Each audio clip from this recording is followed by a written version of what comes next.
mengemukakan itu konteks pikiran yang tidak sehat itu datang dari mana, kesalahan pikir, sesat pikir itu datang dari mana, itu antara lain dari tradisi ilmiah tertentu yang berat sebelah, yang tidak kritis tetapi terlanjur kita percayai, yaitu mitos bahwa sains itu murni, sains itu pasti, rumus-rumusnya jelas, tidak bisa dibantah, tidak ada unsur budaya, tidak ada unsur subjektivitas dan sebagainya, dan itu semua ternyata adalah sebuah mitos.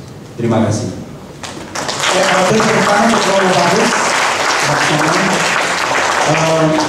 terlalu bagus mengingatkan kita bahwa akar dan kecenderungan radikalisme sebetulnya bermula dari pikiran yang salah, epistemologi ilmu pengetahuan yang keliru tentang kebenaran itu, kebenaran yang murni dipisahkan dari yang tidak murni, padahal semuanya tidak ada yang murni. Itu sebetulnya yang disampaikan oleh Romo Bagus Laksono. Waktu selanjutnya saya serahkan pada Pak B. Rahmanto, 20 menit juga Pak Rahmanto. Terima kasih Pak Yabi. Iya, ini yang mau saya katakan, sedih. Jadi saya akan mulai dengan sedih bahwa pengajaran sastra di sekolah menengah, karena di depan saya banyak mahasiswa, itu sekarang mulai dilupakan. Banyak guru-guru bahasa Indonesia yang menghindari mengajarkan sastra. Mengapa? Itulah yang saya paparkan pagi ini.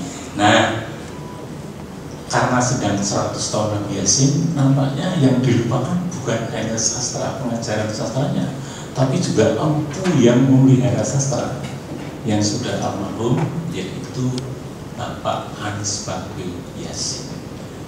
Maka saya mencoba untuk menghubungkannya bahwa seperti Habib Yasin, pengajaran sastra pun mulai dilupakan. Sebetulnya hanya ada dua yang mau saya persoalkan di dalam pembicaraan singkat ini. Yang pertama adalah ini, 100 tahun Nabi Yasin, dan yang kedua, kedudukan pengajaran sastra, apakah di dalam bahasa seperti itu? Jadi kalau mengajarkan bahasa, ya sastra ada di dalamnya. Dan ini yang sekarang diyakini. Atau kayak gini, memang pengajaran sastra ada dalam pengajaran bahasa, tetapi sastra itu kadang-kadang lepas dari soal bahasa. Masih ingat saudara penyair kita Joko Pinurbo, dia buat puisi yang sangat sukar untuk dipahami, yaitu 3 hari sesudah Kristus bangkit, dia menuju ke rumah Maria ibunya. Ketika ketemu, Kristus bertanya kepada ibunya, mungkin Kristus yang modern, Mama, di mana celanaku yang dulu saya pakai? Di mana celanaku yang dulu saya pakai? Ini semua bahasa bisa ikut. Lalu apa jawab Maria? Oh, di almari sebagaimana biasanya, silakan ambil. Lalu Kristus menuju ke kamarnya dan mengambil celananya. Lalu dia pakai celana itu dan keluar. Apa? Tanya Maria kepada Kristus. Paskah? Jawab Yesus, pas. Lalu Yesus menuju ke surga. Bagaimana mengartikan ini? Paskah, pas. Lalu Yesus menuju ke surga. Guru akan kerepotan kalau mengajarkan bahwa sastra ada di dalam bahasa. Sastra kadang-kadang lepas dari bahasa yang kita harus menjelaskan. Nah, tentang 100 tahun Nabi Yasin, saya kira nanti Mas banyak bicara, hanya akan saya persoalkan yang ada kaitannya dengan pembelajaran. Kalau Anda mengingatkan SMP, SMA, Anda pasti tahu jasa Yasin, yaitu apa? Angkatan Balai Pustaka, Angkatan Pujangga Baru, Angkatan 45, itu yang membuat nama Yasin. Celakanya, ini menurut Profesor Nugroho Susanto, Yasin memberi angkatan-angkatan itu tidak melalui penelitian, hanya melalui anggapan-anggapan saja. Tapi anggapan imajinasi itu diikuti sampai sekarang, diikuti oleh guru-guru sampai sekarang. Yang kedua, Yasin ini tidak pernah tidak menjadi redaktur majalah budaya sejak Pujangga Baru sampai Horizon.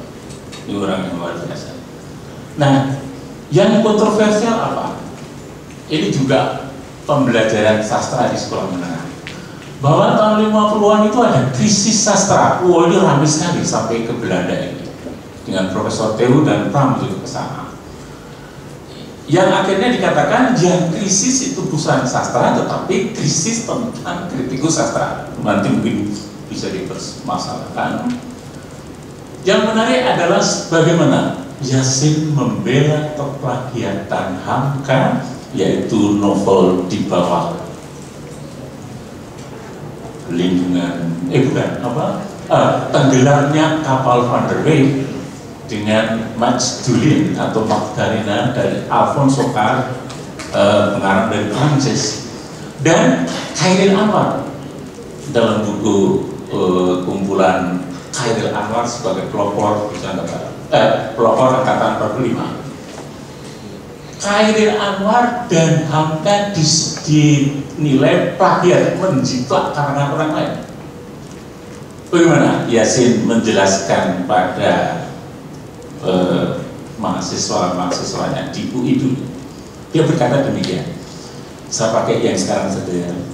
Ketika Pak Yapi muda ini sedang berpacaran dan menuju ke Gardena, lalu pacarnya lebih kaya dari Pak Yapi yang hanya ketika itu masih mahasiswa ya, maaf Pak Yapi ini gagal. Lalu pacarnya karena Pak Yapi sedang ulang tahun membelikan baju kesenangan Pak Yapi, selalu mereknya Cardinal. Ini adalah Mas, ini baju merek Cardinal, lengan panjang, berwarna apa yang bagus, putih tidak, kuning tidak, hijau tidak. Ini untuk hadiah ulang tahun. Lalu diterima dan sampai di rumah, lalu dipakai. Dan sana kemari, sana kita apa? Tiba-tiba baju dengan panjang itu tersangkut pada sesuatu dan sobek. Pacar Pak Yapi tidak kaget. Oke, copot baju. Lalu baju itu dicopot, lengan panjangnya digunting keras dan digunting keras, lalu dia jahit dengan tangan sendiri dan Kardinal dicopot, diganti Tuti. Itu pacarnya Pak Yapi. Pertanyaannya sekarang, kata Yasin, baju yang dipakai Pak Yapi ini karya siapa? Kardinal atau Tuti? Nah, itulah plagiat. Sukarnya menilai itu plagiat. Karena sekarang yang dipakai Pak Yapi itu sudah dipotong, Kardinal tidak seperti itu. Itu kata Pak Yasin. Bagaimana Saudara Khairil Anwar itu menerjemahkan suatu Karawang dan Bekasi itu dengan cara Khairil? Apakah itu plagiat? Itu hebatnya Pak Yasin. Langit makin mendung. Wah, ini juga tadi Romo Sindu sudah menyebabkan kenapa sih kok ini rakyat makin mendung dari Evo? Karena, nah saya mengutipkan ini ya, nanti ini dia majalah sastra nomor Agustus tahun 1968, tapi enggak ketara ya, Langit Makin Mendung, karya Ki Panji Gosini. Mengapa jadi geger? Saya narasikan sedikit saja. Tuhan sedang mengadakan briefing di surga. Melihat dari sana Nabi Adam, Nabi macam-macam, sampai yang terakhir Nabi Muhammad. Tuhan menyaksikannya satu persatu, kemudian meletakkan kacamatanya model bijis dari Inggris yang bulat-bulat itu di atas meja yang terbuat dari emas. Meja ini dari emas dan kacamata Tuhan itu juga dari emas. Lalu apa kata Tuhan kepada Muhammad yang ada di sana? Hai Muhammad, aku dengar bahwa umatmu sekarang yang ada di dunia sudah tidak lagi menyembah padaku. Tobalah ke bumi, turun ke bawah, disuruh turun ke bawah ke bumi. Jadi pertama tadi Tuhan memakai kacamata model yang terkenal dari grup dari Inggris itu, kemudian meletakkannya di atas meja emas.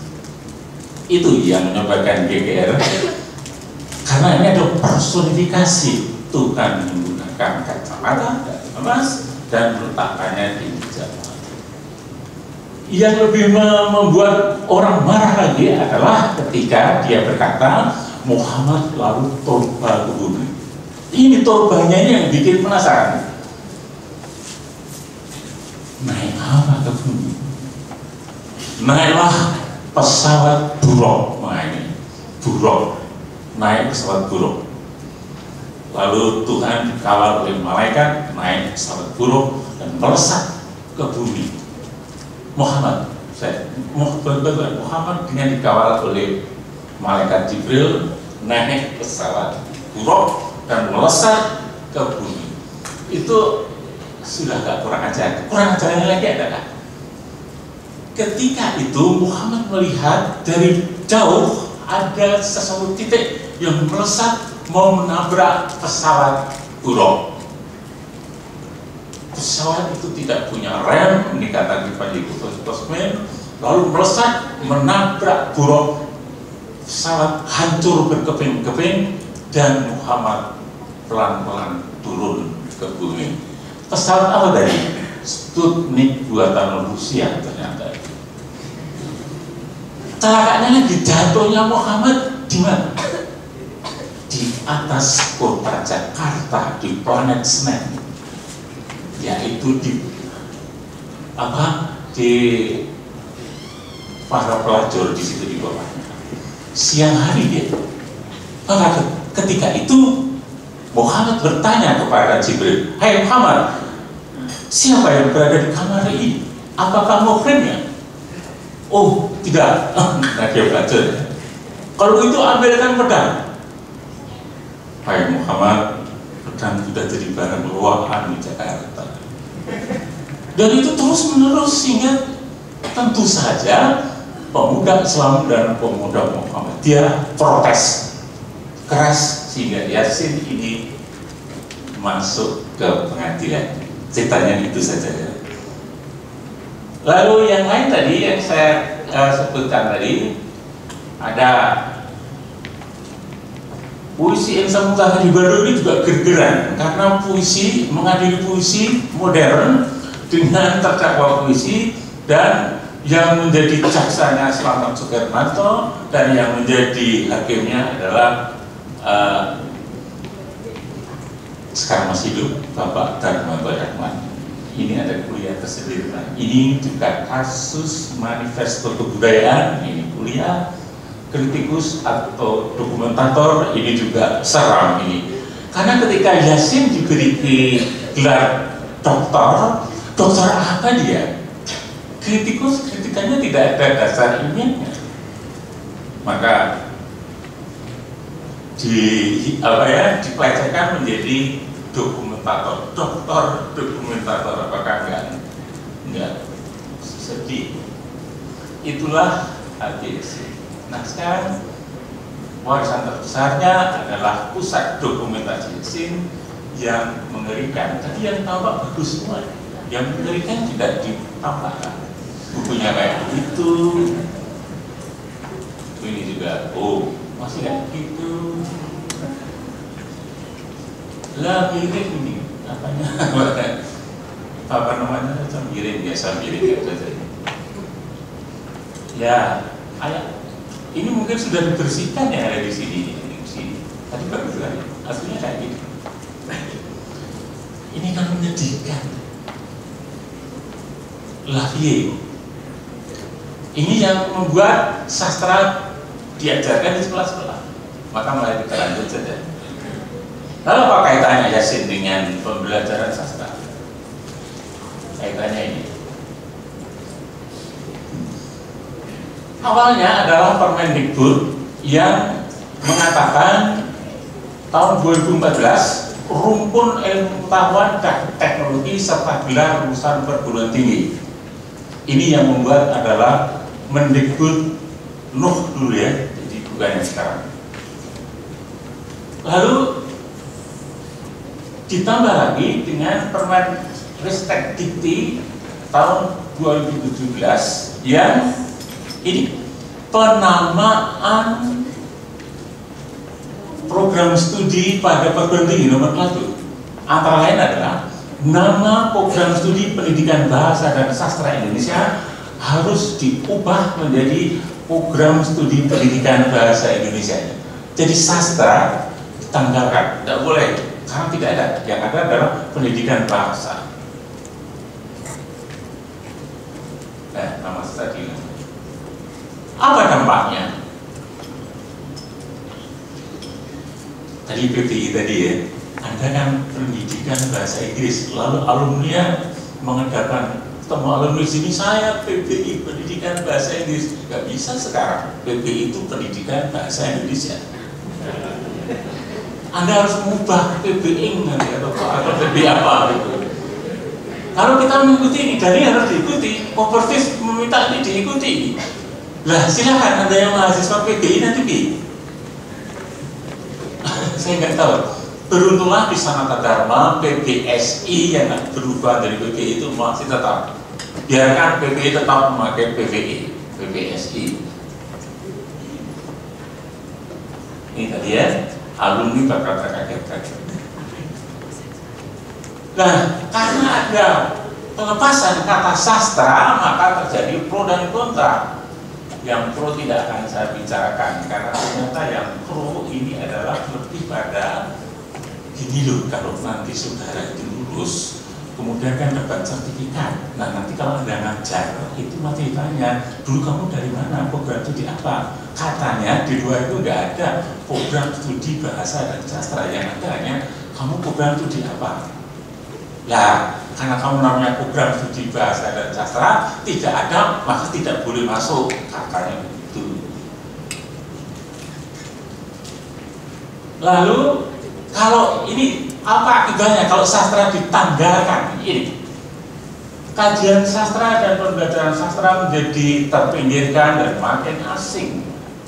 Nah ini sudah diteliti oleh Pak Yapi dan disampaikan dalam sintesis edisi terbaru. Bagaimana kurikulum 2013 dari sekolah dasar sastra sudah dipinggirkan. Nanti akan saya tunjukkan apa yang dikatakan Pak Yari. Ini nah tidak ya, tidak. Ini Pak Yari mengatakan teks sastra dalam kurikulum 2013 berbobot 27,2%. Sedangkan teks non sastra artinya teks bahasa 72,8%. Loh, itu sekarang sudah terjadi. Kalau itu tidak ada lagi, jubi. Sudah ada saja sudah seperti itu. Belum lagi cara mengajarnya di sini itu sangat kognitif mengajarkannya. Jadi diperlakukan seperti mengajar bahasa. Sehingga tidak ada seperti yang Mas itu tadi imajinasi nggak ada. Yang ditanyakan imajinasi itu apa? Apakah imajinasi itu? Bukan efek dari imajinasi itu. Jadi diilmiahkan. Ini teks yang dia buat. Puisi itu mana ya ini ya? Puisi rakyat, cerita rakyat, puisi, drama, cerpen, cerita inspirasi. Ya wis. Itu dari kelas 7 sampai kelas 9. Ini tadi pertanyaan saya, sebenarnya apa balik Permendikbud? Saya menduga, masyarakat ekonomi ASEAN. Jadi Anda dari PBSI kalau nanti lulus itu bisa ngajar di ASEAN atau mungkin Australia. Celakanya mahasiswa-mahasiswa asing yang ada di Indonesia itu kebanyakan pertanyaannya tentang sastra, bukan tentang awalan berbahasa dan santun dan sebagainya, bukan itu, tapi siapakah para media anotator itu. Lihat celaka. Sekarang mahasiswa sastra tidak tahu lagi siapakah orang muda. Jangan mau jadi guru di sana. Nah, ini. Padahal PBSI itu nanti kan hanya akan menjadi guru di Indonesia atau ya kebanyakan 9% itu ngapain? Harus tunduk pada peraturan MEN ini. Jika itu salah satu tujuannya, kita itu sudah ya, siapa sebenarnya pengguna lulusan program itu terima kasih. Bukankah lebih banyak sekolah menengah di Indonesia sendiri?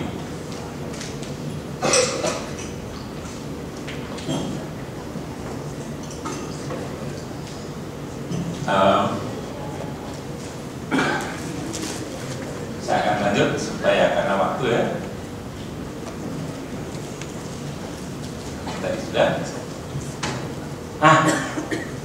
Ini sekarang bagaimana prinsip pengajaran sastra itu? Memang pengajaran sastra tidak bisa dipisahkan dari pengajaran bahasa, okay. Tetapi memasukkan pengajaran sastra sebagai bagian dari pengajaran bahasa sungguh gegabah dan keliru.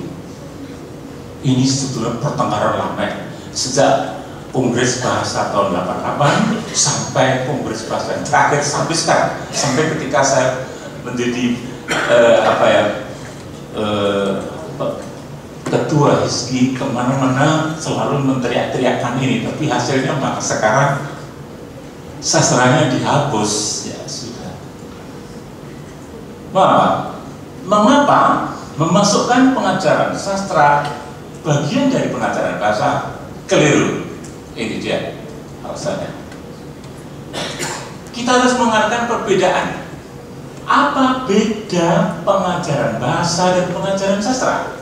Pengajaran bahasa itu mengembangkan potensi kognitif, sedangkan sastra potensi afektif. Belum jelas, oke. Tujuannya sarana untuk bernalar, itulah ilmiah, ilmu itu pengajaran bahasa. Nah, yang sastra tujuannya ini memperkaya pengalaman, menjadikan lebih tanggap terhadap peristiwa kemanusiaan, hormat pada tata nilai baik individual maupun sosial. Caranya ya ini membaca karya sastra, mendengar pembacaan karya sastra, mementaskan karya sastra dan menulis sastra. Kalau kita nonton drama, itu pulangnya lalu apa? Tontonan dan tuntunan, kata orang Jawa. Jadi saya senang melihat pertunjukan itu, tapi juga saya pulang mengambil hikmah dari pertunjukan tadi. Terlepas ceritanya masuk akal atau ceritanya ngawur atau cerita hubungan, bukan itu maksud saya. Tapi apa maknanya bagi kita, bagi pembaca? Tadi sudah dikatakan bahwa imajinasi punya daerah sendiri. Jadi jangan ini, oh iya, terima kasih. Lalu bahasa itu merupakan alat komunikasi. Kalau sastra khas, unik, dan personal sekaligus kuno. Nah, ini tidak bisa dijadikan satu. Maka posisinya bukan seperti ini. Pengajaran bahasa ada di dalam pengajaran sastra ada di dalam pengajaran bahasa, tetapi mestinya ini bahasa memang menjadi warna sastra, tapi harus sendiri-sendiri. Kecakapan yang dikembangkan lain sekali, indrawi, nalar, afektif, sosial, religius. Ini karena waktu nanti bisa ditanyakan. Jadi mengajarkan nilai-nilai, dan inilah yang sekarang diamanatkan oleh KPK atau PKK atau dari Pak Jokowi menerbitkan suatu peraturan yang baru, itu pendidikan karakter, itu apa namanya itu. Nah, itu melalui sastra, bukan secara benar, tetapi setelah membaca ini maksudnya apa ini, dan apa yang kita peroleh dari sastra itu. Akhirnya tadi sudah disinggung oleh Rosindo, jadi tegakkah kita melupakan kedua orang itu, mengembalikan pembelajaran bahasa dan pembelajaran kurikulum. Dulu selalu ada bahasa dan sastra, tiba-tiba kurikulum 2013 sastra terkental, pembelajaran bahasa Indosiar, pembelajaran bahasa Indonesia. Hanya karena kalau nanti kamu lulus, kamu ditanya tidak ada di luar negeri yang jurusan bahasa dan sastra yang ada, hanya language saja, katanya begitu. Terima kasih dan matur. Ya, kita beri pertanyaan untuk Pak Abi Rahmanto. Paparan Pak Abi Rahmanto itu membuat kita menyimpulkan mungkin secara agak pesimis ya, bahwa membawa kembali sastra ke tengah gelanggang kehidupan menghadapi beberapa tantangan yang mungkin cukup berat dan nanti akan kita diskusikan. Waktu selanjutnya untuk Mas Bandung juga selama 20 menit, Mas Bandung. Saya persilakan. Pada hari ini usia Balai Pustaka, institusi penerbitan dan percetakan, tentu kan pemerintah kolonial berusia 100 tahun. Mesti kira ngerti. Usia ini ngerti, yakin. Mahasiswanya tidak tahu. Jadi sing dilalek yang dilupakan orang Yasin. Balai Pustaka pun sekarang dilupakan. 22 September 1917, lembaga yang dibentuk untuk melakukan kontrol, sensor, dan seleksi terhadap penerbitan bacaan bagi orang-orang di tanah jajahan resmi bernama Balai Pustaka. Konon si pemberi nama Agus Salim, seorang laki-laki ganteng tapi kecil, si Agus Salim. Kita ingin mengingat Balai Pustaka untuk bersambung memberi ingatan pada Habib Yasin. Kebesaran Yasin itu bermula di Balai Pustaka, bukan di laboratorium, bukan di pabrik gula, bukan di perkebunan, tapi di Balai Pustaka. Sangat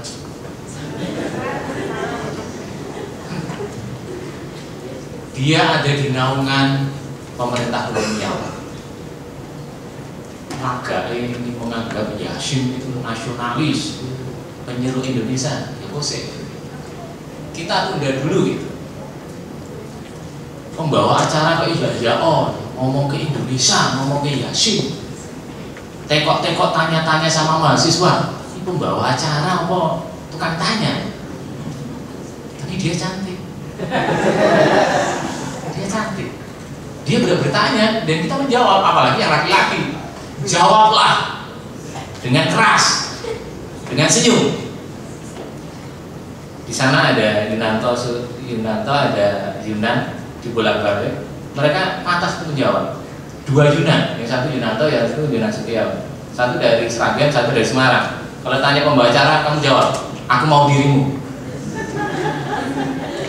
Ini sama dengan Yasin. Dia jauh, datang dari Gorontalo naik kapal, mabuk sampai ke Jakarta. Dia mau menjadi orang yang bekerja di Balai Pustaka. Pekerjaan dia membaca buku, menulis amanat, membuat catatan-catatan.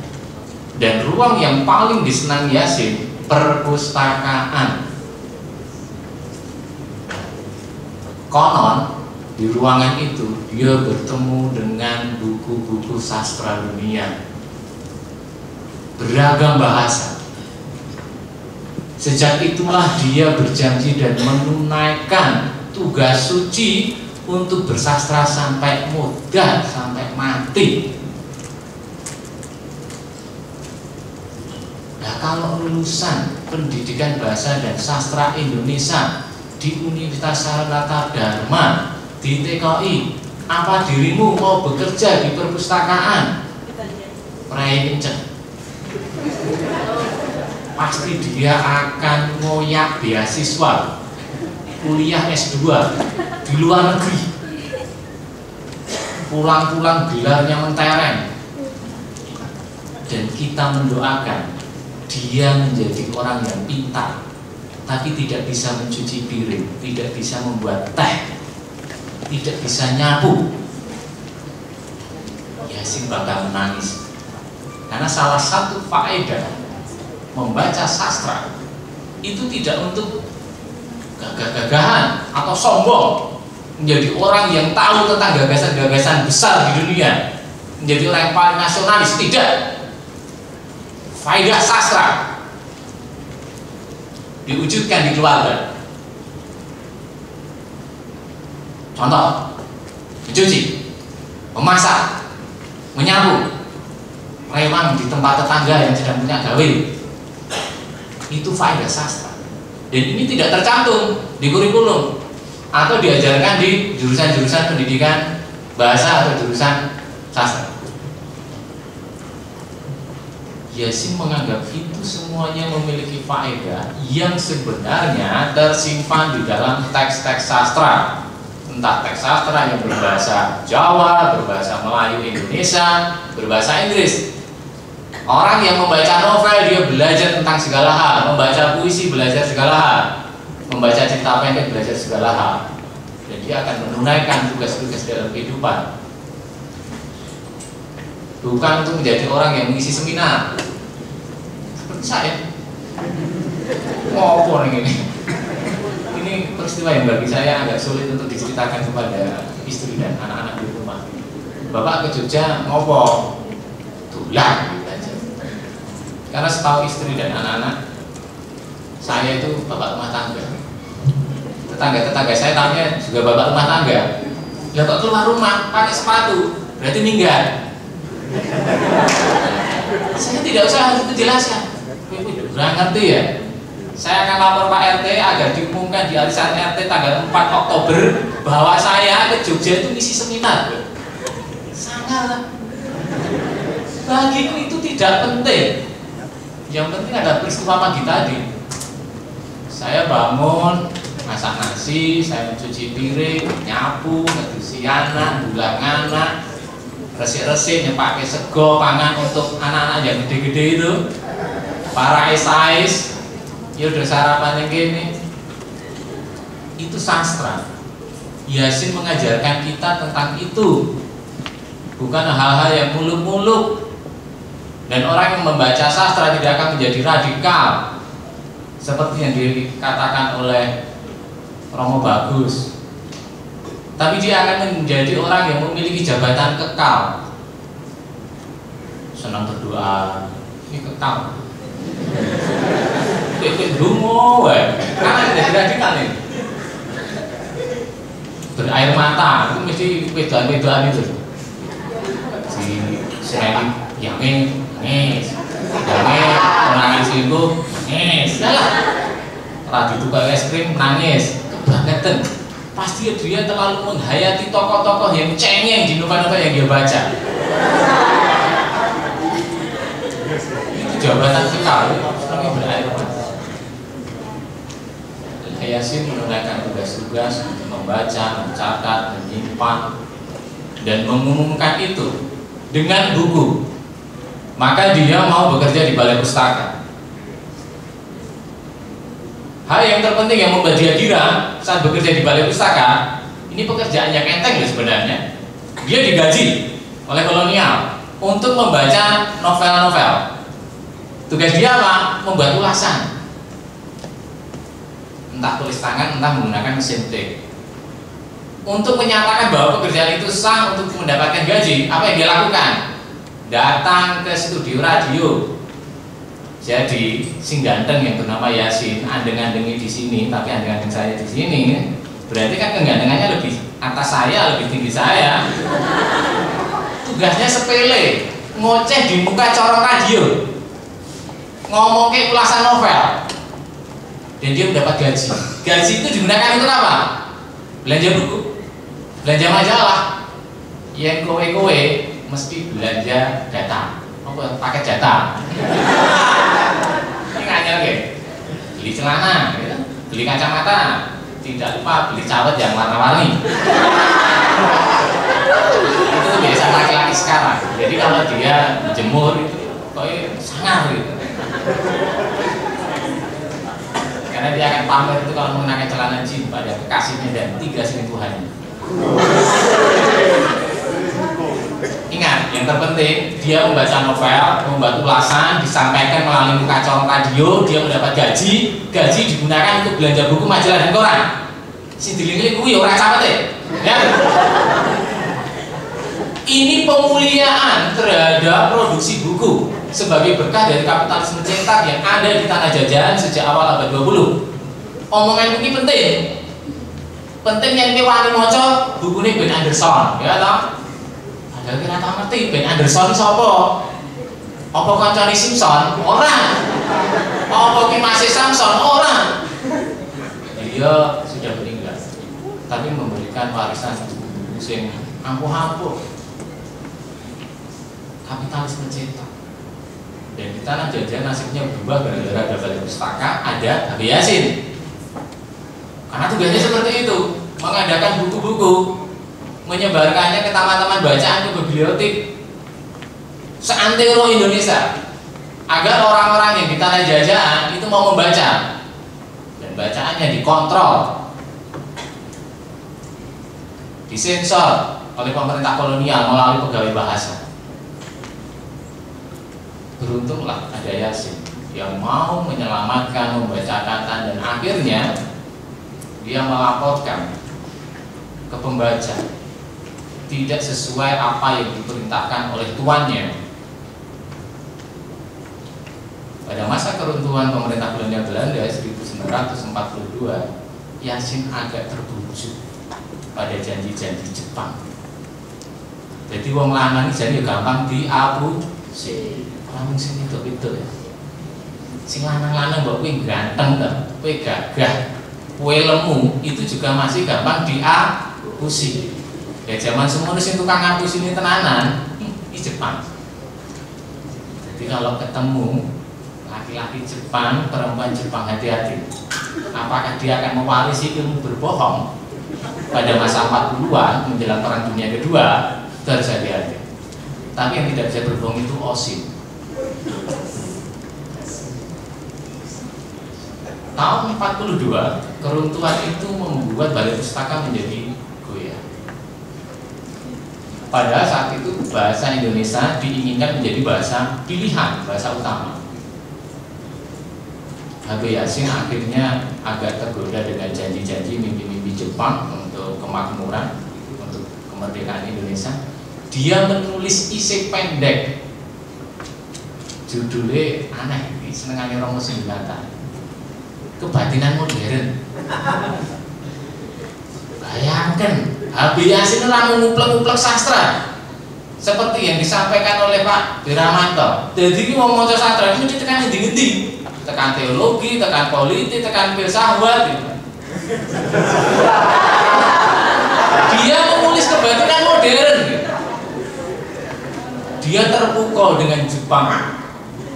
Jepang orang yang memiliki spiritualitas tinggi, orangnya tenang, memiliki upacara-upacara yang rumit, tapi dia bisa menunggangi tank, bisa menggunakan bedil,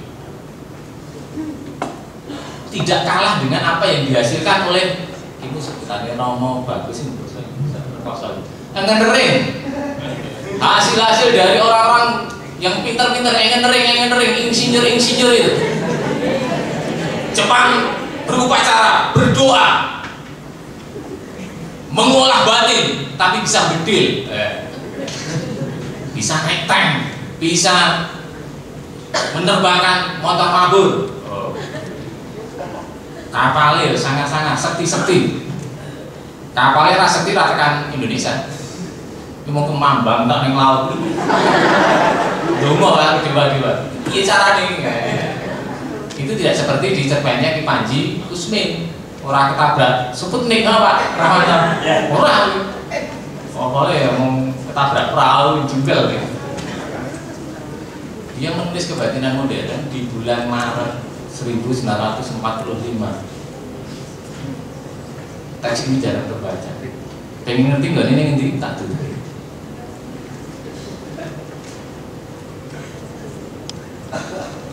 Kita memang harus mengenal Yasin itu dari segala sisi. Jadi jangan pikir dia cuma kritikus, dokumentator. Itu kurang lengkap.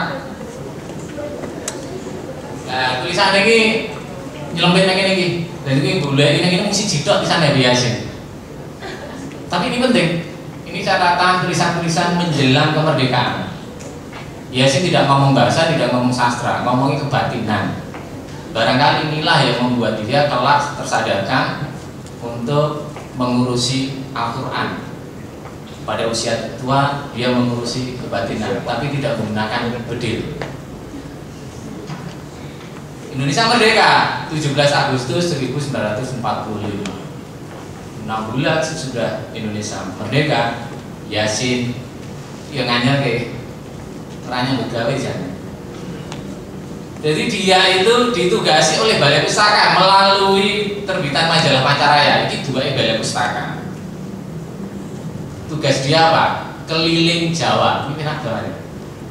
Kau yang ganti misal ini, kau konfliknya ganti, dikit gaji, disoting. Tugas Yasin saat itu dia keliling Jawa untuk mengetahui keadaan yang terjadi sesudah kemerdekaan. Dia melaporkannya di sini. Keliling Pulau Jawa.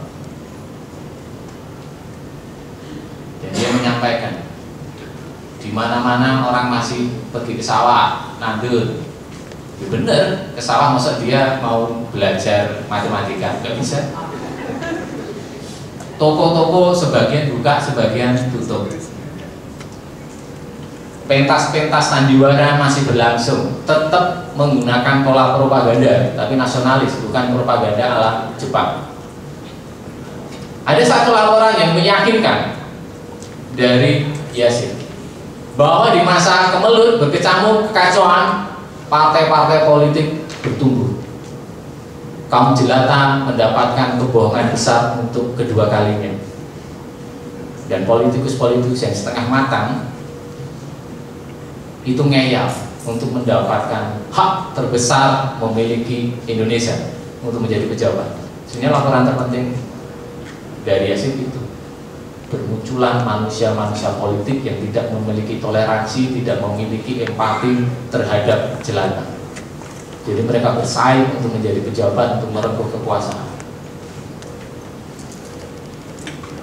Ini majalah ini bisa dilihat, tidak saya pindah seperti yang dilakukan oleh Pak Rahmanto. Dari Pak Rahmanto tidak teko. Kita opora karena tampil di maya. Nanti dirimu bisa memegang ini, bisa berfoto bersama ini untuk mas kawin pernikahan. Nah, itu majalah lawas deh ya. 15 Februari 1946. Sekarang saya akan melaporkan apa yang terjadi dengan Yasin. Dia orang yang termasuk menimbulkan guncangan dalam jagat kesusastraan Indonesia untuk pilihan sebutan. Penerbitan buku di tahun 1954 berjudul Kesusastraan Indonesia Modern dalam Kritik dan Misal. Gara-gara dia memilih kata kritik, Indonesia jadi pusing dengan kata kritik. Padahal yang menggunakan adalah laki-laki kalem. Dia tidak sadar bahwa di tahun 1952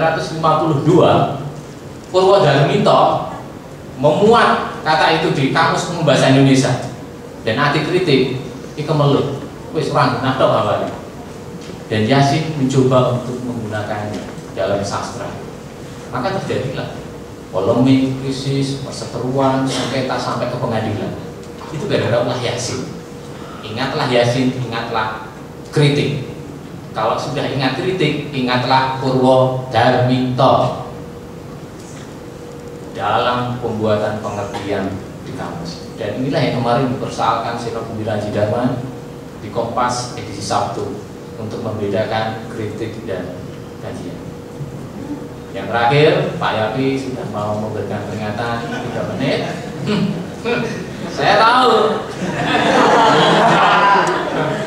Saya hanya ingin memberikan laporan kecil untuk buku-buku yang sudah dihasilkan oleh Habib Yasin. Ini buku-buku yang menimbulkan petaka dalam kesastraan Indonesia gara-gara dia menggunakan kata kritik. Kayak gini wujudnya. Mubito Werno ya. Ada biru, ada hijau, sebenarnya ada sing jambon, senengane jambon coba enak di sana. Ini tidak semua saya bawa, kalau saya bawa ya aku sanggup blonjong sama sak karung. Dan cara kita mengingat Habib Yasin pernah dilakukan oleh Dasar Rahman. Bukunya seperti ini. Tapi ini buku yang salah, buku yang mendapatkan banyak kritik dari sesama teman Yasin atau para penggemar Yasin.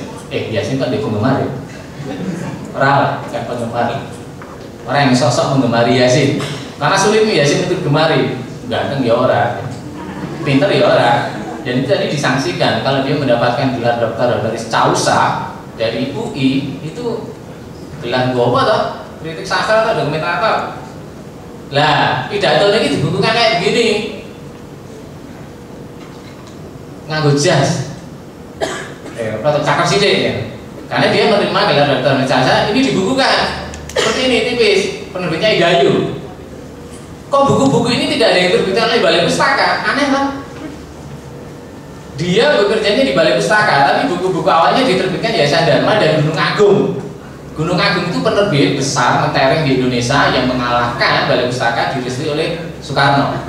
Dia mengadakan Pekan Buku Indonesia pertama tahun 54. Jebule hubungan Yasin dan Balai Pustaka itu tidak berserak. Mereka masih saling mengingat. Buktinya apa? Ini. Habib Yasin kumpulan cerpen dan puisi darah laut sing nerbitke Balai Pustaka. Saat Balai Pustaka itu menjadi milik pemerintah Indonesia dan rapuh. Wis ra diajeni. Karena orang membaca sastra mendingan membaca buku-buku terbitan Pustaka Jaya, Gramedia Pustaka Utama, Graffiti Press. Dan penerbit-penerbit mutakhir sekarang, entah penerbit kecil atau penerbit besar. Tapi di tahun 2017, 31 Juli 2017, 100 tahun Habib Yasin, 22 September 2017, 100 tahun Balai Pustaka, ia tetap bersama. Yasin dan Balai Pustaka ada di diriku.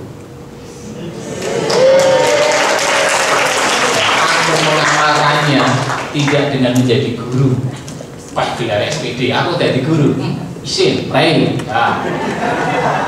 Disuruh melanjutkan S2 atau LDP, DPD dari negara itu ke Eropa, Amerika, lalu kita melihat sana dipoto, dipamer media sosial. Isin, nggak mau. Mendingan menjadi bapak rumah tangga. Belajarlah bahasa, belajarlah sastra, menjadi bapak rumah tangga, ibu rumah tangga, rajin bangun pagi, mencuci, ngomong, memakai anak, nyapu, arisan RT, kerja bakti. Dan biasakan tidak selalu makan nasi. Kalau sore atau pagi biasakan makan ketela, pohon, jagung, kentang dan apapun, agar dirimu tidak ikut-ikutan iklan yang ada di pinggir jalan. Kon mangan pitik regane larang, kon mangan sego jenenge bahasa asing, di ruang-ruang makan yang isine kamera pengintai dan lampu yang terang. Ini tidak beradab. Ini pesan yang bisa saya sampaikan, semoga tidak tercatat, tidak terekam, tidak disampaikan, tidak ada sare-sare di media sosial. Jangan jadikan ini sebagai caramu untuk menjadi radikal. Tangan lagi Romo Bagus. Terima kasih, semoga nanti tidak ada yang bertanya pada saya, tidak ada yang berfoto bersama saya, tapi akan memberikan infak pada saya untuk semakin menyukseskan gelar saya sebagai bapak rumah. Silakan. Baik, kita beri tepuk tangan bagi Mas Bambang. Saya beberapa kali menyaksikan presentasi, juga pernah presentasi bareng Mas Bandung, dan model presentasinya beliau itu yang seperti ini. Ya, menyenangkan, kadang-kadang menggigit seperti itu. Ini cara beliau merekonstruksi sisi lain dari Habib Yassin, mulai dari rewang bertangga tadi, menulis tentang kebatinan, kerja dengan kolonial, berkhianat dengan kolonial, dan lain-lain. Sisi lain dari Habib Yassin, saya pikir kita akhirnya juga mencatat beberapa hal penting yang dikemukakan oleh Mas Bandung. Baik, kita nanti akan memasuki sesi yang kedua.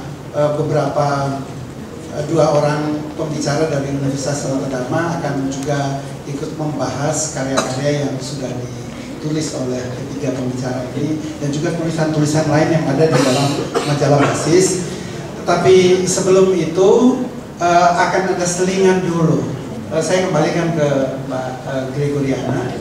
Ya, silakan, ada selingan baca puisi.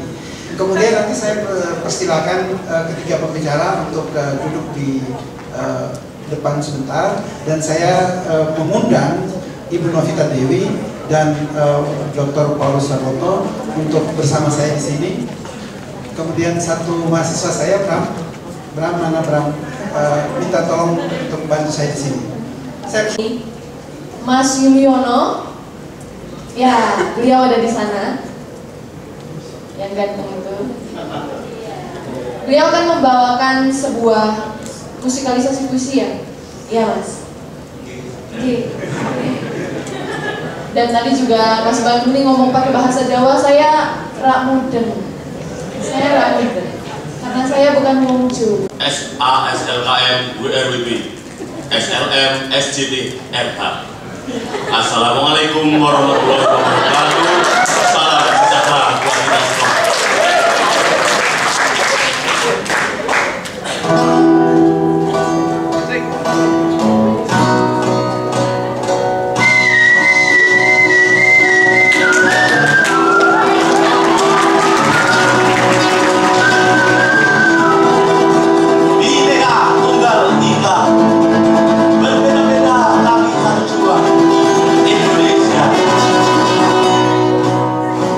Sastra itu adalah freedom, kemerdekaan. Jadi Yuliono adalah termasuk sastra, walaupun kuliahnya di agribisnis alias pertanian. Agriculture, hidup tanpa agriculture, sastra-sastrawan akan lapar. Tepuk tangan untuk Pak Habib Yassin. Dia adalah seseorang yang makrata. Kemudian dia adalah orang yang organik, yang tidak perlu dipuji tapi pasti. Oh, tangan sekali lagi. Menyatu dengan Sanata Dharma dulu nih.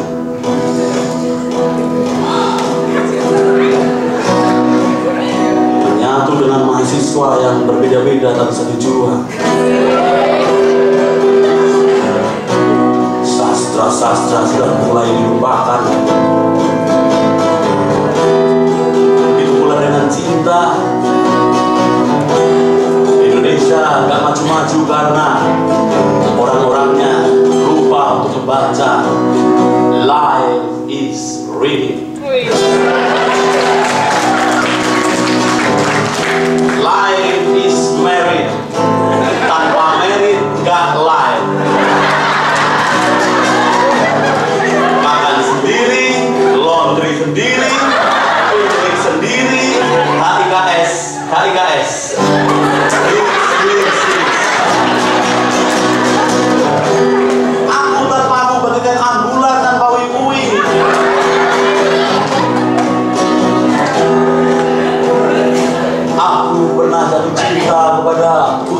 cinta. Hatiku bergelora dan salto-salto dalam teori oksigenisme struktural dan cintaku organik.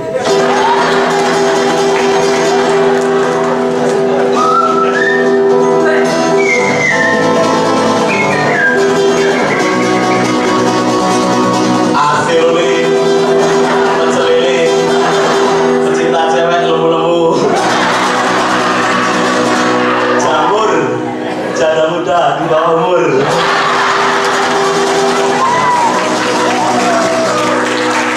Jakarta macet. Jogja ya mulai macet sih. Jarum, jaga dirimu Bu Arum. Sapi, saya ingin bermimpi denganmu. Macan, makin cantik kamu. Telur termenung menunggu kamu. Kau seperti bidadari yang turun dari surga. Aku adalah manusia biasa biasa. Melihat opini biru merah pipimu, hitam rambutmu Nonadora. Nonadora.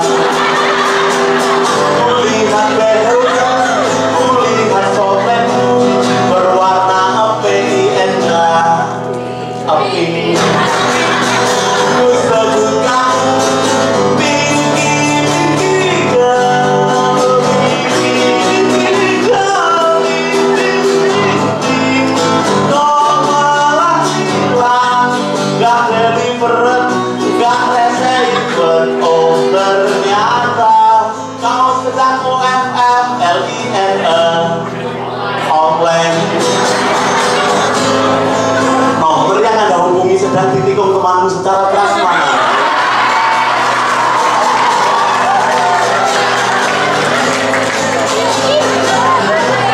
Pacar banyak boleh, tapi kalau pasangan istri atau suami satu saja, karena itu adalah sebagian dari sastra. Married, sastra. Masak, yang tadi itu masak, sastra. Sedih, ya rada sastra. Senang, Anda semuanya itu ternyata sudah melupakan kegembiraan alias ketawa. Sekali lagi ketawa bersama-sama. Tarik nafas bersama-sama. Kalau mencoba itu untuk menciptakan ketawa itu ternyata harus menarik nafas. Itu adalah satu kunci ya. Kalau kita mau membuka pintu, wah kita ambil bottom dulu, brual itu masuk. Itu ilmu satu. Ilmu kedua pakai congkel. Itu ilmu dua. Ilmu tiga, nggak perlu pakai tenaga banyak, pakai kunci.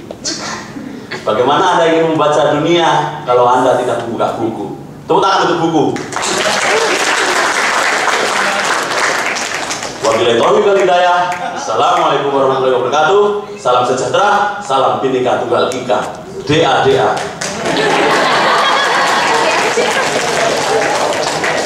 Tak sudahi karena besok biar diundang lagi.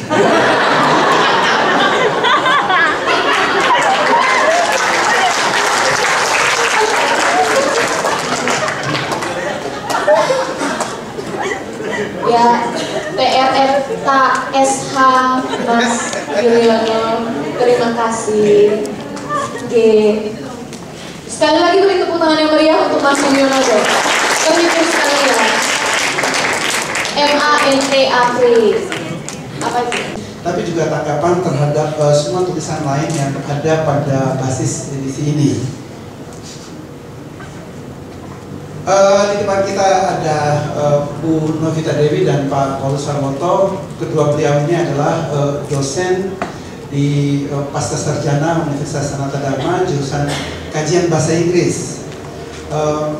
Beliau berdua akan pertama Bu Novita Dewi akan membahas tiga tulisan yang ditampilkan oleh ketiga pembicara tadi. Kemudian nanti Pak Paulus Sarwoto akan membahas tulisan-tulisan lain yang ada di majalah basis ini, sehingga kita betul-betul memahami sebetulnya apa yang ditulis, karena semuanya ini kan baru mendapatkan majalah ini beberapa waktu yang lalu dan mungkin belum sempat membacanya juga. Baik, kesempatan pertama saya serahkan kepada Ibu Novita Dewi. Waktunya mungkin maksimal 20 menit. Selamat pagi semua. Selamat pagi. Membuat tulisan tentang tulisan ternyata tidak mudah. Apalagi kalau tulisan-tulisan yang ada bagus, komprehensif, dan nyaris tanpa cacat. Inilah yang mungkin saya alami ketika diminta untuk membahas tulisan dari 3 pembicara sebelumnya, yaitu Romo Bagus Laksono, Pak Wirahmanto, dan Mas Manimawati. Namun supaya ketiga tulisan itu tidak mandek begitu saja, mungkin akan saya beri sedikit komentar. Mudah-mudahan ini bisa membuat manfaat dari ketiga tulisan itu bisa semakin dirasakan setelah nanti teman-teman di sini membacanya dengan lebih teliti di rumah. Saya melihat, menangkap, dan juga merasakan kegelisahan yang ada pada tulisan ketiga pembicara kita tadi. Romo Bagus dan ketiganya berhubungan erat dengan sastra, yang topik kita hari ini adalah sastra. Jadi mungkin saya akan membidik dari situ saja. Romo Bagus misalnya mengawali dengan kegelisahan beliau mengenai maraknya gerakan ekstremisme, terutama di kalangan orang-orang atau mahasiswa teknik.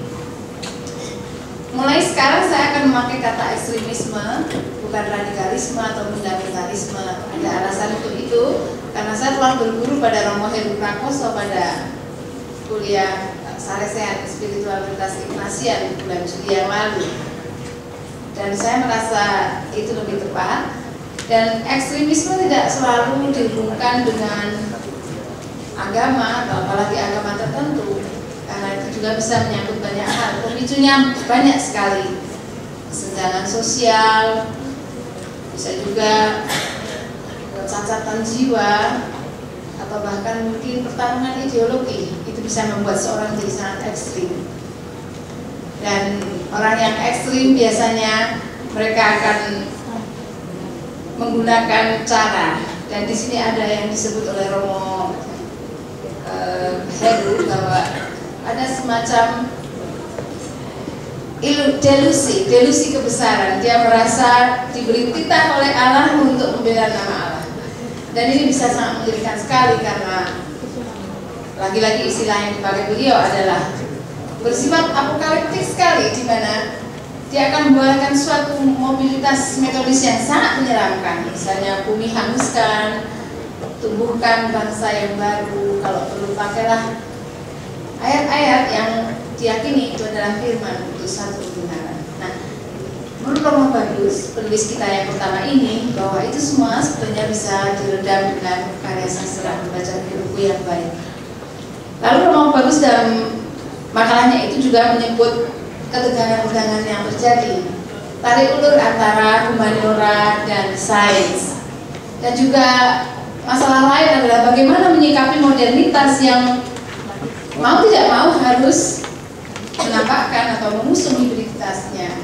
Itulah mengapa lalu logika sains menjadi tidak sama dengan logika humaniora, karena modernitas kita ini sungguh akan sangat bergantung pada hal-hal lain di luar hal yang terukur dan subjektif, seperti yang telah dikatakan dengan jelas sekali pada makalah yang ada di tangan teman-teman sekali, dan juga yang tadi diterangkan oleh Romo Bagus.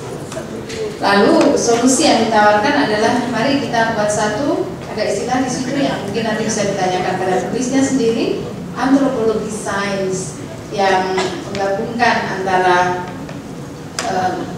budaya, dinamika sosial, dan juga berbagai macam keragaman pikir manusia dan atas realitas yang ada, yang kiranya nanti bisa membuat kita menjadi kurang ekstrim. Salah satu cara adalah membaca sastra. Baca buku-buku sastra sebanyak-banyaknya, karena membaca sastra berarti juga ikut meredam intoleransi. Itu kegelisahan dari Romo Bagus. Kemudian kita sampai pada yang kedua, makalah dari Pak Rahmanto. Saya merasa saya paling senang dengan makalah ini karena masalahnya sangat jelas. Silakan Mas. Karena ini salah satu buku-buku ya yang dicontohkan, misalnya buku Hipatia, ini jelas sekali bahwa buku itu di situ ditunjukkan bahwa ekstremisme bisa terjadi pada saat itu, di mana Hipatia, seorang pemikir, penemu, guru dan sebagainya, itu juga dirajam sampai mati karena keyakinannya. Di situ terjadi pertentangan yang besar antara kelompok pagan, lalu kelompok Kristen yang radikal, yang dogmatis, dan kelompok Kristen yang toleran. Lalu saya juga ingin membaca buku Kisah Manji yang konon dipuji-puji sebagai buku yang benar-benar membawa suara Islam secara lemah lembut, dan ingin menunjukkan juga di sana bahwa demokrasi sebetulnya berakar pada Islam yang murni. Jadi kiranya ini nanti juga bisa membantu. Banyak sekali buku-buku tentang toleransi maupun intoleransi yang harus kita baca supaya barangkali ekstremisme bisa sedikit dilunakkan. Kemudian kita sampai pada buku pembahasan Pak Rahmanto. Sebenarnya Pak Rahmanto silakan menyoal keputusan Menteri mengenai penamaan nama program itu, dan ini memang sedikit menggelisahkan. Saya senang dengan artikel ini karena saya hadir pada seminar yang juga dihadiri oleh Pak Rahmanto. Pada waktu itu di sesi tanya jawab, Pak Rahmanto menanyakan bagaimana kalau bahasa dan sastra itu disempal, dipisahkan, karena tidak mungkin hal itu dilakukan, adalah suatu kemustahilan untuk memisahkan pelajaran bahasa dan sastra. Lalu di situ ditunjukkan sekali lagi karena Pak Rahmanto dan semua di sini saya yakin percaya bahwa pembelajaran bahasa dan sastra itu harus satu, tidak bisa disempal begitu saja. Lalu sebetulnya permen yang apa sih permen yang dihebohkan itu tadi, peraturan menteri apa yang membuat pengelola pendidikan bahasa dan sastra itu menjadi begitu heboh, menjadi begitu khawatir? Ternyata penamaan atau nomenklatur program studi yang saya rasa juga sangat aneh. Kita lihat saja di sana bahwa pelajaran bahasa Indonesia akan masuk dalam 3 rumpun yang berbeda: rumpun ilmu humaniora, rumpun ilmu sosial, atau rumpun pendidikan. Bahasa Indonesia bisa masuk di sana. Kemudian yang di tengah itu, kolom yang di tengah adalah penamaan dalam bahasa Inggris yang menurut saya sangat ajaib karena salah ya. Indonesia Language and Culture untuk bahasa dan budaya Indonesia dan seterusnya. Indonesia Linguistik, seharusnya Indonesia Literature, bukan Indonesia Literature. Apalagi kalau kita sampai pada gelar, itu ada gelar untuk sarjana, untuk magister, dan untuk doktor. Mungkin yang rugi yang mengambil jurusan sastra atau sastra Indonesia di tingkat S3, karena sampai kuliah begitu lama gelarnya tetap doktor S ya, doktorandes itu di sana dilihat. Nah itulah yang menggelisahkan. Lalu pendidikan bahasa Indonesia dan pendidikan sastra Indonesia dipisahkan. Nah ini mungkin yang membuat para pengelola program bingung, karena ini hanya bukan masalah legalitas saja, tapi nanti ketika sampai pada akreditasi, pada ditanyakan nanti ijazahmu seperti apa, itu akan sulit. Kecuali kalau semua orang bisa berbesar hati seperti Mas Bandung ini ya, tidak takut dengan profesi sebagai apa, yang penting saya adalah manusia. Menjadi manusia yang paling susah kan. Nah, menjadi guru, menjadi dosen, menjadi profesor itu mudah, tapi menjadi manusia yang susah. Nah inilah yang barangkali digelisahkan oleh Pak Rahmanto, dan saya mungkin hanya mengambil saja selanjutnya apa yang dikatakan oleh Bapak yang waktu itu hadir dalam seminar, Profesor Suwandi. Dia mengatakan bahwa perubahan itu emphasis saya sendiri, tidak perlu dirisaukan dan tidak mengubah misi dan tujuan. Itu mungkin penghiburannya ada di sana, bahwa kita tidak rupa boleh berbeda, rupa atau nama boleh beda, tapi rasa tetap sama. Zaman sekarang kan yang penting kemasannya, isinya mungkin tetap. Jadi kalau kita ingin mengisi sastra dalam pembelajaran bahasa Indonesia, saya kira itu adalah hak dan harusnya suatu keputusan, dan mungkin tidak perlu meributkan hal itu. Karena bagaimanapun juga, mungkin bisa karena buat saya sastra dan bahasa itu seperti tanaman mawar ya. Dia butuh daun yang adalah bahasa, Lalu Mawar bunganya itu adalah sastra. Dia nanti ini orang di sini ya, bukan hanya sekedar bahasa dan sastra. Dan dia ditopang oleh batang yang bisa pendidikan untuk menopangnya. Ya, dia tumbuh di atas tanah, yang akar, mana itu adalah realita kehidupan. Lalu dia butuh air, ya air kata-kata yang sejuk, yang menyuburkan, dan mataharinya ya tadi yang dikatakan Romo Sindu, imajinasi dan ya iman kita masing-masing untuk tetap membuat tanaman itu tumbuh. Nah, bicara tentang mawar ya saya sampai pada Mas Bandung Mawardi. Nah, saya sebagai yang memakai judul Berkabar Buku Yasin, sebagai seorang pengajar dan juga peneliti di bidang sastra, sebenarnya saya membaca itu cukup tengah-tengah ya, sangat teliti, sangat jeli dalam mendokumentasikan apa yang dikerjakan oleh Yasin. Di situ dibicarakan tentang politik perbukuan, lalu lika-liku penjualan buku laris dan sebagainya, semua dilakukan dengan jelas sekali. Dan ini mungkin sesuatu yang bahkan di dunia akademik tidak dilakukan sampai saat ini. Tesis-tesis sastra jangan sekali menyentuh hal-hal seperti itu. Dia akan membuat satu template pengarang A, dikaji dari teori B, lalu yang dihasilkan adalah C, lalu nanti ambil pengarang yang lain pakai template yang sama melakukan itu, yang lalu mereka menyebutnya tesis sastra dan mendapatkan gelar S2, S3. Nah, yang dilakukan Mas Bandung beda, dan saya juga menangkap kegelisahan karena di dalam makalah yang cukup panjang dan jelas diulas dengan teliti itu, toh di akhir makalah dia masih mengatakan belum lengkap. Ini salah satu cara untuk menggoda pembaca ya, ini belum lengkap menurut Mas Bandung.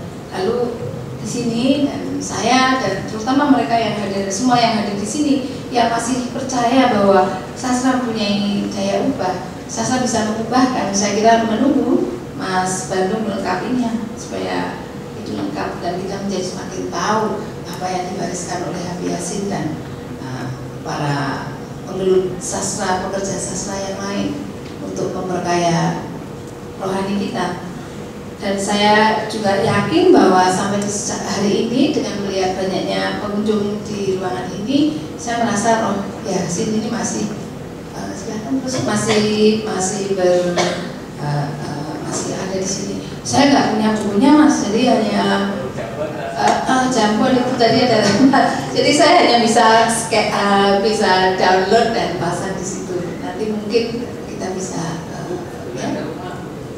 ya nanti Mas, suatu hari pasti. Semua ada ya, semua yang ada di situ semua punya toh? Gabungan semua ya. Nanti saya akan. Baik, inilah. Jadi saya rasa tetap kita harus menghidupinya, walaupun itu seperti kata Pak Rahmanto mulai dilupakan. Tapi kalau kita nggak lupa, yang lain juga akan ikut terdorong. Jadi kalau kita percaya bahwa sastra adalah cara kita menakar kematangan suatu bangsa, dan saya kira kita akan tetap terus menghidupinya. Dan itu saya yang terakhir di sini telah hadirnya penjelajah cagar abjad yang tak takut tersesat. Nanti saya nggak pakai topi ya Mas. Nanti kalau saya ke rumah Mas Bandung takut tersesat nggak ya? Boleh ya. Oh gitu ya. Baik. Mungkin itu ya, jadi saya menangkap 3 kegelisahan itu semuanya terungkap lewat sastra, dan bagaimana masing-masing telah dengan porsinya menyebutkan pentingnya kita menghidupi sastra yang sudah mulai dilupakan dan dianggap tidak penting karena itu tidak terukur ya, tidak terukur, tidak pasti seperti itu. Pak Yopi, saya sedikit saja karena saya yakin Pak Sanoto punya banyak untuk dibagikan juga. Terima kasih. Baik, terima kasih. Kita beri tepuk tangan untuk ini. Saya menangkap 3 kegelisahan dari 3 orang penulis ini dengan baik disebutkan di situ. Kegelisahan dari Romo Bagus tentang ya ekstrimnya atau berbedanya logika sains dan logika humaniora. kemudian kegelisahan Paramanto dengan berbagai perubahan nomenklatur itu, kegelisahan Mas Bandung Mawardi tentu yang ada di dalam buku, yang ada di tulisan, karena apa yang ditulis oleh Mas Bandung dan apa yang dipresentasikan secara lisan mungkin ada perbedaan, tapi intinya sudah disampaikan oleh Bu Novita Dewi. Waktu selanjutnya saya serahkan kepada Pak Paulus Sarwoto. Terima kasih Pak Yadi.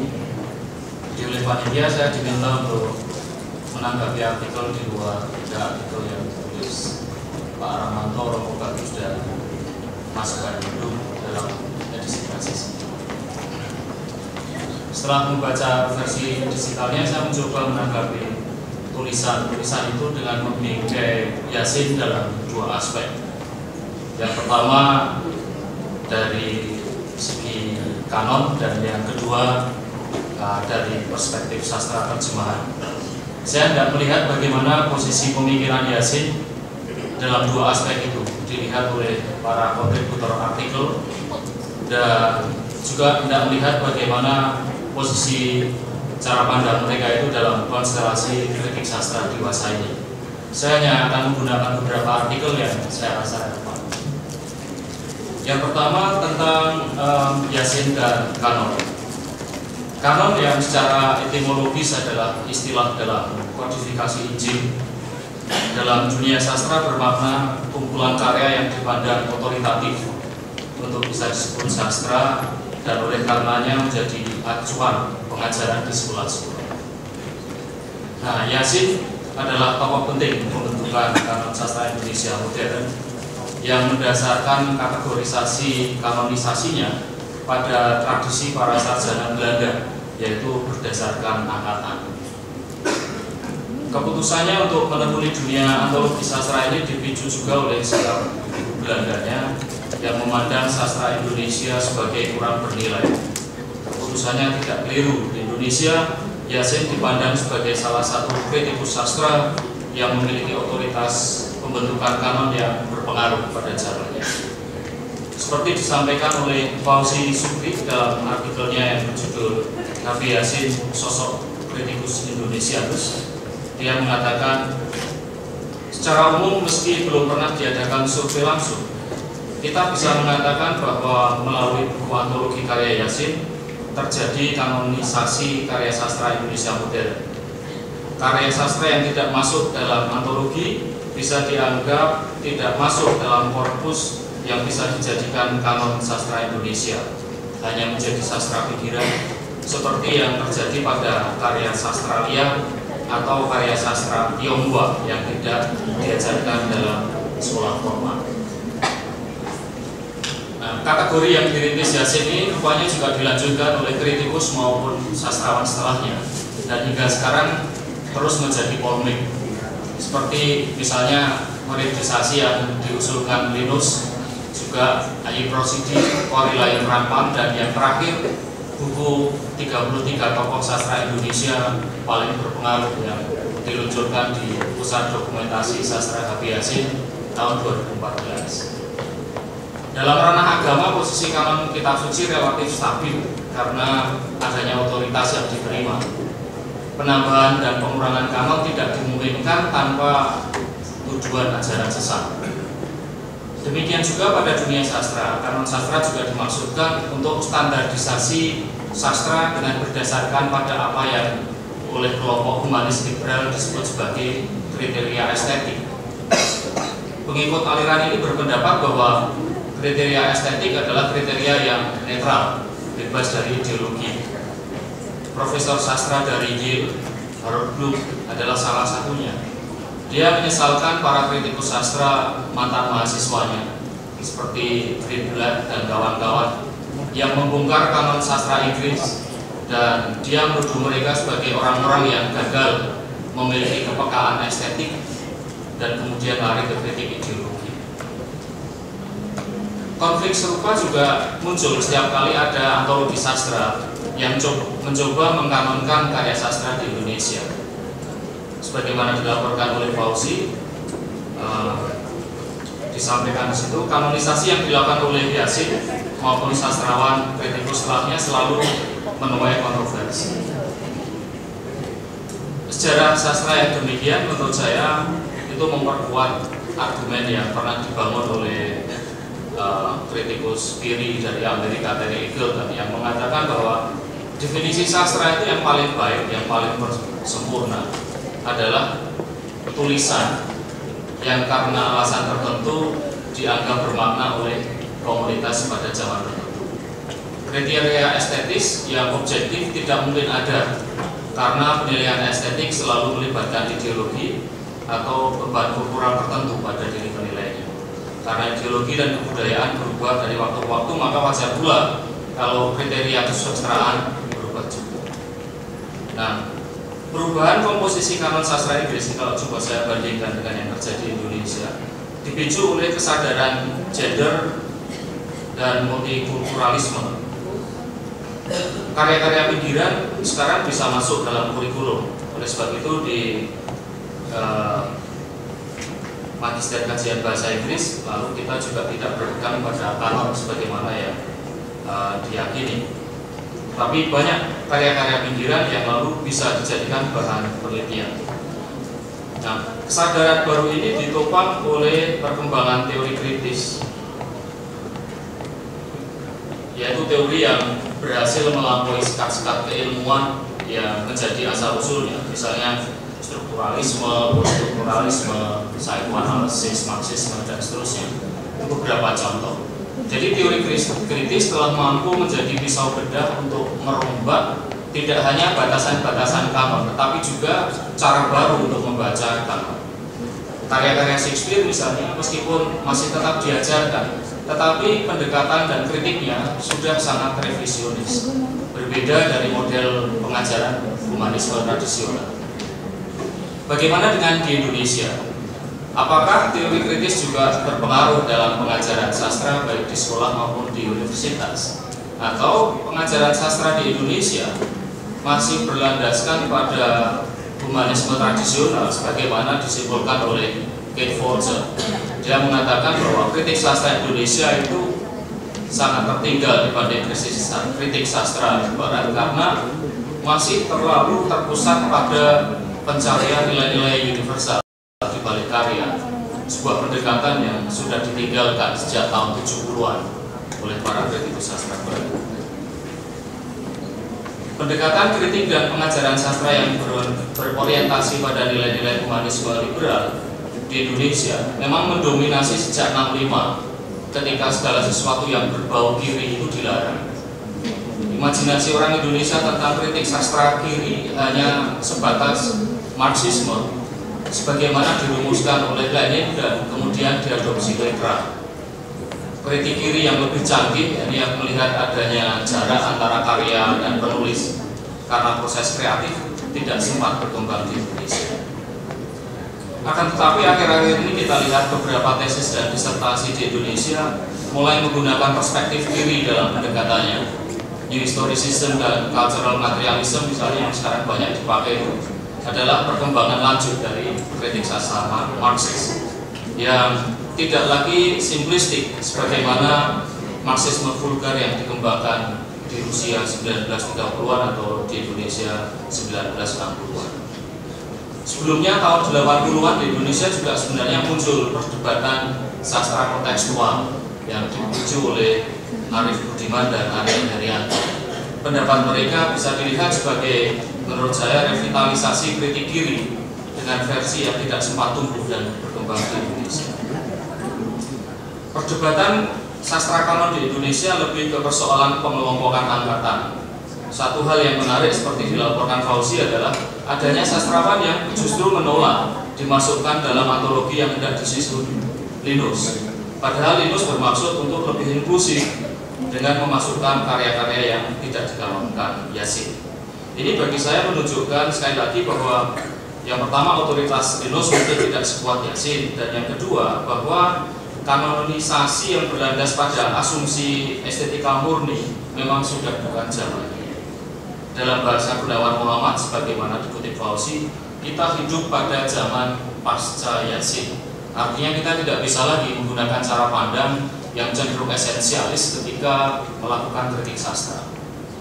Kanon dalam perspektif teori sastra yang kekinian itu terdengar kuno, sehingga klaim dan dambaan Fauzi yang mengatakan bahwa kita kehilangan sosok bunga rampai bersama yang bisa menjangkau keindonesiaan secara utuh, bagi saya terdengar tidak realistis, karena penyusunan kanon pasti melibatkan pemikiran. Yang lebih bisa diterima saya kira adalah munculnya kanon-kanon kecil yang menggunakan kriteria yang berbeda-beda, antara lain batas geografis, etnisitas, dan yang sekarang marak adalah media digital yang menurut Asep Samboja masih dianggap sebagai anak haram atau tong sampah oleh sastra Indonesia. Yang kedua, saya hendak melihat kaitan Yasin dengan sastra terjemahan. Seperti disampaikan oleh Arif Fitra Kurniawan dalam artikelnya Peluh Para Penerjemah, rupanya Yasin adalah juga penerjemah tetapi tidak begitu dikenal. Lebih dari itu, Yasin adalah penyokong gagasan pentingnya menerjemahkan karya-karya berbahasa asing ke dalam bahasa Indonesia. Sebagaimana dikutip oleh Arif, Yasin berpendapat, selekas-lekasnya pemerintah perlu dicubit agar melongok dan memberi perhatian ke ranah penerjemahan jika sastra Indonesia hendak dibawa maju ke depan sejajar dengan negara-negara lain. Pendapat Yasin. Nah, ternyata menurut artikel tersebut, minimnya karya terjemahan dari para sastrawan dalam tanda kutip serius ternyata berlanjut hingga kini. Sebagaimana dikemukakan oleh Arif di artikel basis itu, kita mesti berucap takzim akan apa yang sudah dilakukan oleh orang-orang yang dengan modal kenekatan mendirikan penerbit kecil-kecil dan punya visi untuk menyebarkan karya-karya sastra terjemahan seperti Jala Sutra, Bentang, Serambi, Komodo, Diva Press, Banana, Aku Baca, dan seterusnya. Meski beberapa dari mereka, misal Jala Sutra dan Serambi, akhirnya bangkrut. Bagaimana tidak? Ambil gambaran kasar saja. Novel-novel terbitan Serambi milik Jorge Amado yang tebalnya di atas 500 halaman, akhirnya bisa dibeli dengan harga Rp10.000. Novel The Brief Wondrous Life of Oscar Wilde, ditulis oleh Junod Diaz, malah dibanderol 8.000 di Opera Pangeran. Rupanya tidak ada pasar buat sastra terjemahan di Indonesia, dan ini bagi saya mungkin mencerminkan stagnasi kebudayaan. Mungkin ini indikator bahwa kita memang masyarakat super. Dalam banyak riset sejarah sastra, kebudayaan suatu bangsa itu bergerak sangat dinamis ketika ada banyak karya terjemahan yang beredar. Dan seperti disampaikan Arif, para penulis besar itu juga mampu membuat mahakarya karena intelektualitas lintas bahasa. Kembang kemisnya publikasi sastra terjemahan diperparah dengan pendapat banyak akademisi Indonesia bahwa karya terjemahan adalah anak haram karena tidak orisinil, sehingga tidak bisa dijadikan bahan kajian skripsi, tesis maupun disertasi, apalagi disertasi. Paradigma demikian mengacu pada apa yang oleh Derrida disebut sebagai pendewaan logosentrisme, yaitu kriteria orisinalitas yang berdasarkan pada hadirnya transcendental signifier. Dalam perspektif ini, pernyataan lisan dianggap memiliki derajat lebih tinggi dari tulisan, dan tulisan asli lebih tinggi dari karya terjemahan. Dekonstruksi Derrida mempertanyakan hierarki metafisik yang demikian ini. Mungkin baik kalau kita melihat apa yang disampaikan Derrida tentang deconstructive reading. Dia mengatakan dalam pemaparannya yang sangat terkenal, yang akhirnya disimpulkan dengan pernyataan there is nothing outside to the text. Tidak ada yang di luar teks. Lengkapnya sebenarnya dia bilang begini, reading cannot legitimately transgress the text toward something other than it or toward a signifier outside the text whose content could have taken place outside of language. That is to say, in the sense that we give ear to that word outside of writing in general. That's why the methodological considerations that we risk applying here to an example are closely dependent on general propositions that we have elaborated above. As regards the absence of the referent or transcendental signifier. Kemudian dia bilang, there is nothing outside of the text. Dan kutipan ini yang lalu bergema dan banyak dikutip oleh para dekonstruksionis. Dalam cara pikir anti logosentrisme Derrida, baik kalimat lisan, kalimat tulis, teks asli maupun terjemahan, itu memiliki derajat yang sama sebagai teks. Semua itu sama-sama mencoba menyampaikan realitas yang hanya bisa dijangkau dengan bahasa yang celakanya memiliki ciri tidak adanya relasi inherent antara signifier dan signifier. Tidak ada relasi inherent antara penanda dan petanda. Paradigma ini melihat bahwa yang sejati telah selalu direpresentasikan dengan berbagai cara. Bahkan teks asli pun bisa dipandang sekedar sebagai representasi yang sejati, sehingga kedudukannya tidak beda dengan terjemahannya. Pendeknya, bahasa, baik lisan maupun tulis, asli maupun terjemahan, adalah representasi dari apa yang oleh Bourdieu disebut sebagai the absence of the real. Lalu bagaimana studi sastra terjemahan harus didekati?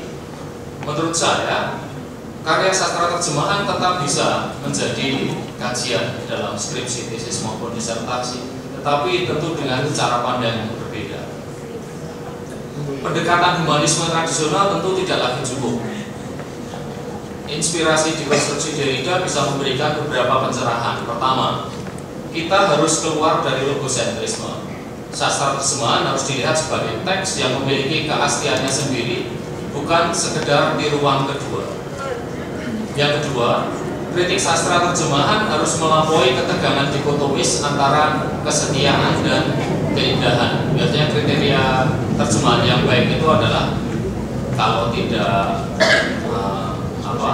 indah, ya, dia tidak setia. Jadi kalau indah tidak mungkin setia, kalau setia tidak mungkin terjemahannya itu enak dibaca. Nah, kita harus melampaui batasan-batasan seperti itu dan menganalisis lalu bagaimana misalnya karya terjemahan telah melewati situs kelahirannya hingga diproduksi dan diresepsi dalam semangat zaman yang berbeda-beda oleh komunitas dengan bahasa yang berbeda-beda pula. Dengan pendekatan yang demikian, saya kira sastra terjemahan memiliki kedudukan yang seharusnya sebagaimana yang dibayangkan oleh Yasin. Sebagai penutup, Yasin dengan karya pendokumentasiannya meninggalkan warisan sejarah sastra yang tak ternilai, karena bangsa kita biasanya justru lemah pada aspek itu. Mungkin akan lebih banyak karya yang musnah dalam sejarah jika Yasin tidak memutuskan untuk menggeluti dunia ini. Nah, cara kita menghormati dan mengenang Yasin sebagaimana juga tokoh-tokoh bersejarah lainnya adalah dengan melihat lagi argumen-argumen yang pernah dia bangun dan juga perdebatan yang mengelilinginya untuk kemudian didiskusikan dalam konteks kajian sastra masa kini. Zaman telah berubah, demikian juga asumsi-asumsi yang berdasarkan pemikiran juga berubah, sehingga melihat kembali argumen lama untuk dikritik dan direvitalisasi menjadi panggilan kritikus pasca Yasin. Beberapa bagian dari tulisan basis cukup berhasil melakukannya, sementara beberapa yang lain saya masih kesulitan menemukan relevansinya. Selamat dan ikut bangga untuk basis yang memiliki kepedulian terhadap persoalan sastra dengan mengadakan edisi khusus 100 tahun HB Yasin ini. Terima kasih.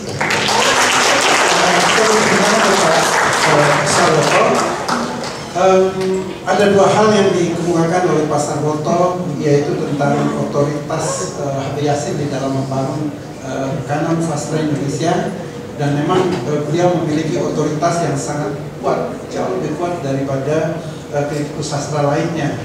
Persoalan yang dikemukakan oleh Pak Sarwoto adalah apakah diperlukan ada kritik sastra pasca Yasin, karena di dalam periodisasi itu kan tidak ada. Jadi periodisasi Yasin tidak kita kenal sastra liar, tidak kita kenal sastra peranakan, dan kita tidak kenal juga sastra lekra. Itu yang pertama. Kemudian soal sastra terjemahan, seperti juga ditulis di dalam basis ini, perlu para penerjemah yang kurang ada pasal sastra terjemahan di Indonesia, dan ini disayangkan oleh Pak Sarwoto juga. Kemudian dia menyampaikan bagaimana seharusnya kita menerima sastra terjemahan itu untuk menjadi sebuah bangsa di dalam pergaulan antar bangsa itu juga kita saling memahami ekspresi budaya masing-masing. Waktunya bagi kita sekarang untuk tanya jawab. Waktu yang disiapkan oleh panitia sebetulnya sampai dengan jam guru adalah praktisi di lapangan, mulai dari guru, kepala sekolah, dan akhirnya jajaran pendidikan. Kalau kami mengamati pelaksanaan pendidikan, terutama adalah bahasa dan bahasa, ini perlu diketahui atau kami memberikan masukan pada pembelajaran bukan mata pelajaran lagi, kurikulum 13 menggunakan apa namanya? Kita terus kebak mitos ditambahin mitos, udah banget gitu. Termasuk bujuku. Yang jam sama iseng kok meleleh ngarep iki nonton Korea berair mata. Anake ngompo bingung disali dhisik apa nutup kuwi. Enggak ya. Sing lanang nglati baju nilo syukur. Dan akhirnya karena saya laki-laki yang sulit untuk romantis, saya tidak akan menghapus air mata istri. Saya akan menghapus air kencing. Kira nanti Pak meleset ke sakit. Karena saya